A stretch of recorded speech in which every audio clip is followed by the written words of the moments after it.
नमस्कार दोस्तों, स्वागत करता हूं एक बार पुनः आपके अपने पसंदीदा YouTube चैनल हमारी परीक्षा में। मैं हूं सुशील जादौन और आपके लिए लेकर आया हूं महत्वपूर्ण 10 प्रश्नों की श्रृंखला।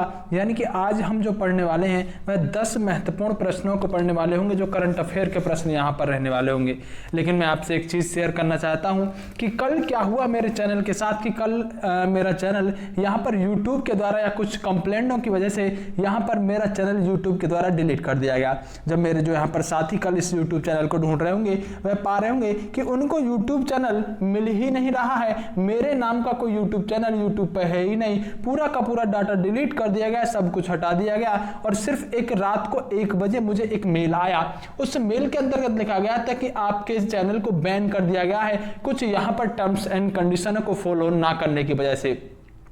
लेकिन रात से ही मैं बहुत परेशान हो गया, क्योंकि मैं जानता था कि कहीं ना कहीं 10 प्रश्नों की श्रृंखला जो मैं आपके लिए चला रहा हूं उसकी मुझे चिंता होने लगी कि अब मैं आपको वह 10 प्रश्न कैसे दे पाऊंगा। लेकिन मेरे कुछ भाइयों की मदद से, कुछ सर की यहाँ पर सहयोग की वजह से मुझे यहाँ पर बहुत ज़्यादा चीज़ों में परेशानी आई। और धीरे धीरे करके आप सभी के प्यार की वजह से, मां शारदे की यहाँ पर आशीर्वाद की वजह से यह चैनल आज 11 बजे मुझे फिर से वापस मिल गया। यानी आज की रात में पूरी रात सो नहीं पाया था। 1 बजे से 6 बजे तक सिर्फ इसी बात की खोज में लगा रहा कि किस तरह से चैनल को वापस लाया जाता है जब कोई चैनल बैन कर दिया जाता है। लेकिन प्रयासों में सफल हुआ और बहुत ही ज्यादा मुश्किलों का सामना करने के बाद फिर मैं आपके सामने आज फिर से इस हमारी परीक्षा चैनल में उपस्थित हुआ हूं। यानी कि यह चैनल एक बार तो जा ही चुका था, छोटा सा चैनल है। अब पता नहीं कौन इसकी कंप्लेंट कर रहा है, कौन मुझसे इस तरह से चीजें कर रहा है। लेकिन मैं इस चीज के पीछे लगा हूं कि किस तरह से मेरा चैनल बैन हुआ था, क्या कारण रहे थे और यूट्यूब ने फिर से वापस हमें क्यों दिया है। मैं इसके कुछ आपको मेल वगैरह भी दिखा सकता हूं और यह भी बता सकता हूं कि किस तरह से चैनल वापस आया। तो आपको कभी जीवन में किसी भी तरह की समस्या आई तो अगर मैं इस लाइक कुछ सेवा आपकी कर सकता हूं यूट्यूब चैनल से संबंधित, तो आप मुझसे कभी यह चीज शेयर कर सकते हैं। क्योंकि मैंने जो परेशानी झेली है, हो सकता है कभी मेरे किसी भाई मित्र के सामने भी ऐसी परेशानी आ जाए। लेकिन अब कुछ भी नहीं है, सब कुछ एकदम बढ़िया है, बेहतरीन है। आप सभी का चैनल वापस आ चुका है। मैंने जैसे कि आपको अवगत भी कराया था, चैनल बहुत मुश्किलों से बाहर आया है, यानी कि यहाँ पर YouTube से मिला है। और अगर हम कहें कि यह इसमें बहुत ज़्यादा आर्थिक रूप से भी खर्चा हुआ है, उसकी कोई समस्या 1% भी नहीं है। क्योंकि मुझे सिर्फ एक बात का डर था कि जो 10 प्रश्नों की श्रृंखला मैं चला रहा हूं वह किस तरह से फिर आप तक पहुंचेगी जब मेरा पूरा डाटा, मेरा पूरा चैनल डिलीट कर दिया जाएगा। लेकिन आपकी परीक्षाओं को ध्यान में रखते हुए भगवान ने, मां शारदे ने भी सोचा कि यहाँ पर कुछ तो गलत हुआ है, इसको संभालने की कोशिश करते हैं। और एक बार पुनः यहाँ पर मैं सुशील जादौन दिल्ली पुलिस के लिए और यहाँ पर UPSI के लिए, जेल वार्डन के लिए लेकर आ गया हूं 10 महत्वपूर्ण प्रश्नों को। ज्यादा समय ना जाया करते हुए छोटी सी चीज थी जो आपके साथ शेयर कर दी। और मैं यहां पर टेलीग्राम चैनल पे वह मेल भी डाल चुका हूं जो यूट्यूब ने मुझे मेल भेजे थे। तो जिन भाइयों ने मेल यहां पर यानी कि टेलीग्राम चैनल या मेरा ज्वाइन नहीं किया है, डिस्क्रिप्शन में जाकर वह एक बार टेलीग्राम चैनल ज्वाइन कर लें, जहां पर इस बात की मैंने पूरी जानकारी आपको दी है। इसके अलावा इस वीडियो की PDF भी मैं वहीं पर डाल देता हूं, तब आपको बहुत आसानी होगी चीजों में और आप बहुत आसानी से अपने इन 10 प्रश्नों को PDF के माध्यम से कवर कर पा रहे होंगे। आज की इस वीडियो में कुछ महत्वपूर्ण चीज मैं आपके लिए लेकर आया हूं। आपके लिए पहला प्रश्न लेकर आया हूं, जो प्रश्न यहाँ पर पूछा गया है। आपसे प्रश्न मेरे दोस्त क्या पूछ रहा है, जरा ध्यान देंगे। आज का पहला प्रश्न है भारतीय, अगर हम यहां पर बात करें भारतीय पुरातत्व सर्वेक्षण की, यानी कि भारतीय पुरातत्व सर्वेक्षण की जब बात करते हैं, जिसे आप ASI कह सकते हैं, इसके नए महानिदेशक के रूप में किसे नियुक्त किया गया है। यानी कि हम कहें ASI कहें या भारतीय पुरातत्व सर्वेक्षण कहें, तो आपसे पूछ रहा है कि इनके यहां पर महानिदेशक के रूप में किसे नियुक्ति मिली है। तो राइट आंसर आप सभी जानते हैं। अगर हम बात करें तो राइट आंसर रहने वाला है हमारा यहां पर विद्यावती। क्या नाम है? विद्यावती। जो यहां पर इनका पूरा नाम है वी विद्यावती पूरा नाम है। यानी कि राइट आंसर क्या होगा? वी विद्यावती। आप इस फोटो में देख भी सकते हैं, यह है यहां पर वी विद्यावती। इन सभी को इनको आप याद रखना है। यानी कि अब आज आप देख रहे होंगे कि हर प्रश्न के साथ आपको जरूरी फोटो भी मिलेगा जिससे आप याद कर पाए। तो एक बार जरूर बताइएगा कैसा लगा है तरीका। स्क्रीन पे एकदम जबरदस्त तरीके से चीजें आ रही है, नहीं आ रही है, बहुत अच्छा महसूस महसूस कर रहे हैं या नहीं कर रहे हैं, कुछ बदलाव आपको देखने को मिला है कि नहीं मिला है, इस सब चीजों को आप अपने सजेशन को जरूर शेयर कर दिया करें। यानी एएसआई की महानिदेशक कौन बनी है, तो आप कहेंगे वी विद्यावती यहाँ पर एएसआई यानी भारतीय पुरातत्व सर्वेक्षण की महानिदेशक बनी है। आज की वीडियो के दूसरे प्रश्न पर आते हैं और दूसरे प्रश्न में बात करते हैं कि आपसे क्या पूछा गया है।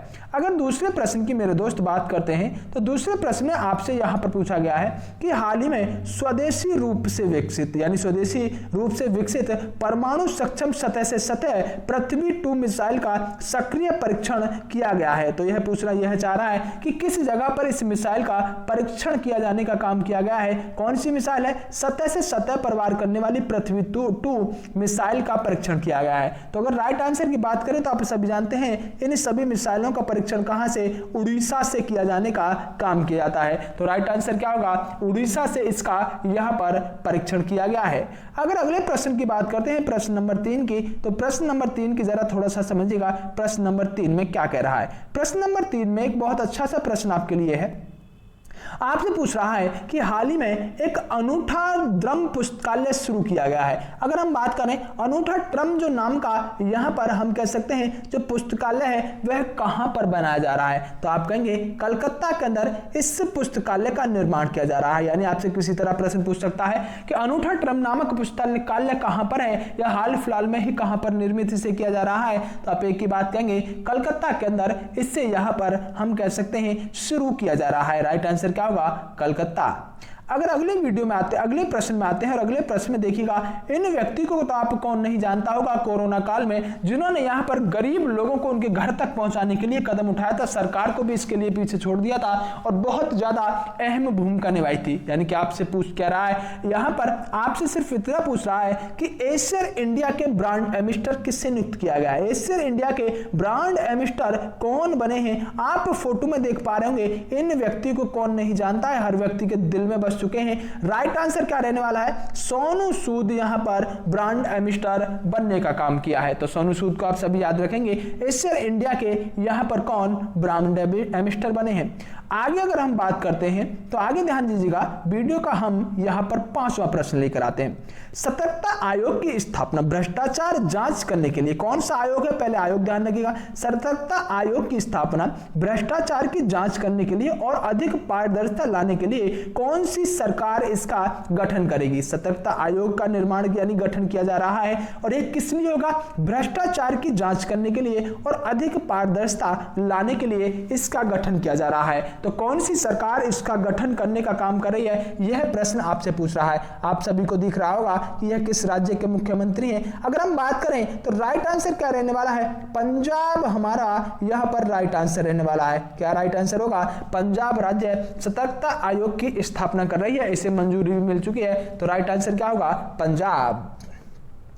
आज की वीडियो के छठे प्रश्न पर आते हैं और छठे प्रश्न में आइएगा, देखिएगा बहुत सारी गाड़ियां दिख रही होंगी और यहां पर आपको जो गाड़ी दिख रही है जरा एक बार पहले प्रश्न पर बात कर लेते हैं। प्रश्न में पूछा गया है कि हाल ही में किस कार कंपनी ने कार सदस्यता कार्यक्रम लॉन्च किया है। कार्यक्रम का क्या नाम है, कार सदस्यता कार्यक्रम। तो यह क्या है सर, कार सदस्यता कार्यक्रम। तो कार सदस्यता कार्यक्रम की अगर बात करें तो इसके अंदर आपको कार खरीदने की आवश्यकता नहीं है, यानी कि आप यहां पर इसके परमानेंट मेंबर बनके इस कार को ले सकते हैं, यूज कर सकते हैं, चला सकते हैं। इसी अभियान को, इस कार्यक्रम को क्या नाम दिया है, कार सदस्यता कार्यक्रम। यानी कि कार बिना खरीदे उसके मेंबर बनके उसको प्रयोग कर सकते हैं, ले जा सकते हैं, ला सकते हैं। ऐसा करने वाली कौन सी कंपनी है, इस बात को आपसे पूछ रहा है। तो कार सदस्यता कार्यक्रम किस कंपनी ने यहां पर यह कार्यक्रम चलाया है, मारुति सुजुकी ऐसी करने वाली कंपनी है। राइट आंसर क्या होगा, मारुति सुजुकी। अगर अगले प्रश्न पर आते हैं, तो अगले प्रश्न यानी इस वीडियो का 7वां प्रश्न, और 7वां प्रश्न बहुत जानदार सा प्रश्न है। अगर हम बात करें 7वें प्रश्न की तो मोहम्मद हुसैन रोबल, क्या नाम है, मोहम्मद हुसैन रोबल किस देश के नए प्रधानमंत्री बने हैं। अगर मैं बात करूं यहां पर मोहम्मद हुसैन रोबल जो प्रधानमंत्री बने हैं वह सोमालिया के प्रधानमंत्री बने हैं। और सोमालिया की अगर राजधानी की बात करूं तो बहुत ज्यादा जरूरी होती है, मोगादिशु इस सोमालिया की राजधानी रहती है। तो सोमालिया की राजधानी मोगादिशु है, जिसके यहां पर अभी हाल फिलहाल में ही प्रधानमंत्री कौन बने हैं, तो आप कहेंगे मोहम्मद हुसैन रोबल यहां पर सोमालिया के प्रधानमंत्री बने हैं। इस वीडियो का यहां पर अगले प्रश्न में आते हैं। 8वें प्रश्न में योगी आदित्यनाथ बाबा दिख रहे होंगे, हाथ रख दिया है, चिंता ना करो। उत्तर प्रदेश की भर्तियां जो आ रही हैं 6 महीने के अंदर सभी भर्तियों को कंप्लीट कराने का काम, इसलिए आपको बहुत ताकतवर तरीके से तैयारी करनी होगी। और आप जानते हैं भर्तियों की भरमार है, दिसंबर में इतने ज्यादा पेपर हैं, आप पेपर टाइम पे करंट अफेयर कभी कर ही नहीं सकते, ऐसा मेरा मानना है। इसलिए 10 क्वेश्चन आप अभी से टारगेट बना के चलें, 10-10 प्रश्न आप करते चलें, बहुत आसानी से जब आपके लिए फिर मैं महीने की वीडियो लाकर दे रहा हूं, सिर्फ रिवीजन आप कर पा रहे होंगे। 10 क्वेश्चनों को करने के लिए 10 से 12 मिनट लगते हैं, जिसमें कोई समस्या आपको होनी ही नहीं चाहिए। तो मेरे प्यारे दोस्तों, इसीलिए आप आज के इस वीडियो के 8वें प्रश्न में थोड़ी सी बात कर लेते हैं। 8वें प्रश्न में हाल ही में किस राज्य सरकार ने, यानी कि आपसे पूछना चाह रहा है कि हाल ही में किस राज्य सरकार ने न्यू राइज नामक एकीकृत पोर्टल लॉन्च किया है। क्या नाम है पोर्टल का? न्यू राइज नामक इस पोर्टल का नाम है। और आप देख रहे होंगे अगर ऐसा करने वाला कोई राज्य है तो यहां पर वह करने वाला कौन सा राज्य है? आप सिर्फ एक ही बात कहेंगे, सर उत्तर प्रदेश ऐसा करने वाला राज्य है। उत्तर प्रदेश ने कौन सा पोर्टल यूज किया है? न्यू राइज नामक पोर्टल, एकीकृत यानी न्यू राइज नामक एकीकृत पोर्टल लॉन्च करने का काम किया है। बिल्कुल राइट आंसर आपने दिया है, सभी का धन्यवाद। अगर हम बात करें आज के प्रश्न के, यानी कि आज के 9वें प्रश्न की, तो 9वें प्रश्न में देखिएगा आपको यह खतरनाक से व्यक्ति दिख रहे होंगे, लेकिन आपको पहले प्रश्न पर ध्यान देना है। प्रश्न क्या पूछा गया है? प्रश्न यह पूछा गया है कि 12 दिसंबर को संयुक्त राष्ट्र किस देश ने संयुक्त राष्ट्र के, यानी आप कह सकते हैं कि 12 दिसंबर को संयुक्त राष्ट्र के किस देश के साथ यहां पर संयुक्त रूप से वैश्विक जलवायु शिखर सम्मेलन का आयोजन करेगा। यानी 12 दिसंबर को संयुक्त राष्ट्र किस देश के साथ मिलकर यहां पर वैश्विक जलवायु शिखर सम्मेलन का आयोजन करने का काम करेगा। तो राइट आंसर क्या रहने वाला है? ब्रिटेन यहां पर राइट आंसर रहने वाला है, सी इसका राइट आंसर रहने वाला है। तो यहां पर ब्रिटेन के साथ मिलकर संयुक्त राष्ट्र यहां पर 12 दिसंबर को वैश्विक जलवायु शिखर सम्मेलन का आयोजन करने का काम करेगा। इसलिए आज की वीडियो के यहां पर इस प्रश्न को यहां पर हम अंत करते हैं। और आज की वीडियो में यही महत्वपूर्ण प्रश्न थे जो मैं आपके लिए लेकर आया था। आपके लिए मैं एक बार पुनः धन्यवाद करता हूं, बहुत बहुत आभार व्यक्त करता हूं। आपका प्यार, आपका यहां पर जो दुलार है, उसी की वजह से हम अपना चैनल वापस ला पाए हैं, लेकिन संभव नहीं होता अगर आप नहीं कर पाते। अगर हम बात करते हैं इस पहली वीडियो की, यानी कि इससे पहले पूछे गए प्रश्न की, तो वह जब चैनल ही बैन हो गया था तो कुछ लोग यहां पर ज्यादा कमेंट कर नहीं पाए हैं, फिर भी कुछ लोगों ने अपने विचार यहां पर विमर्श किए हैं जो बहुत जबरदस्त तरीके से आंसर भी बता रहे हैं। मैंने पूछा सिर्फ इतना था कि कौन सा खेल ऐसा है जिसका खेल का मैदान सबसे बड़ा होता है।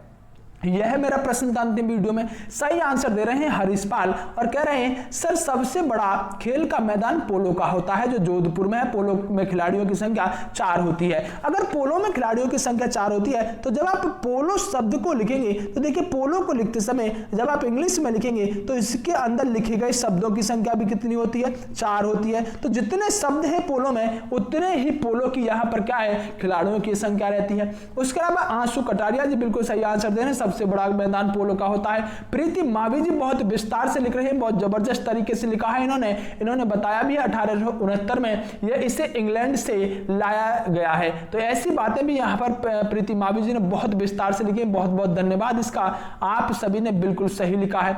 उसके अलावा लगातार यहां पर हम कह सकते हैं जो हिंद एजुकेशन है बिल्कुल सही आंसर देने का काम कर रहे हैं, बहुत विस्तार से लिखा है। उसके अलावा रिया पाल यहां पर सबसे अच्छा लिखने का काम कर रही है। जयप्रकाश जी ने बिल्कुल पोलो गेम सही आंसर दिया है। यानी मेरे ज्यादातर भाइयों ने एकदम से सटीक आंसर देने का काम किया है, सभी का बहुत बहुत धन्यवाद। आज की वीडियो में मैं देखता हूं कि कौन एकदम से सही आंसर आज की यानी कि हम कह सकते हैं कि आज की वीडियो का जो प्रश्न रहने वाला है बहुत अच्छा सा प्रश्न रहने वाला है। चलो आज के प्रश्न पर आते हैं। आज का प्रश्न सिर्फ इतना है, जो प्रकाश की 7 किरणें होती हैं जिसे आप विवगॉयर से नाम याद रखते हैं, जो प्रकाश की 7 किरणें होती हैं जिन्हें आप विवगॉयर के नाम से याद रखते हैं, आपसे सिर्फ प्रश्न इतना पूछ रहा हूं कि इन किरणों में इस क्रम के अनुसार बीच का रंग कौन सा होता है। इन किरणों में इस क्रम के अनुसार बीच का रंग कौन सा होता है। और मैं कहता हूं 99% बच्चे इसका गलत आंसर देकर जाएंगे क्योंकि उन्हें कुछ भी पता नहीं है। और इस प्रश्न का सही आंसर जानने के लिए मुझसे अगली वीडियो में जब पाएंगे तो सभी के प्रश्न एकदम गलत हो रहे होंगे।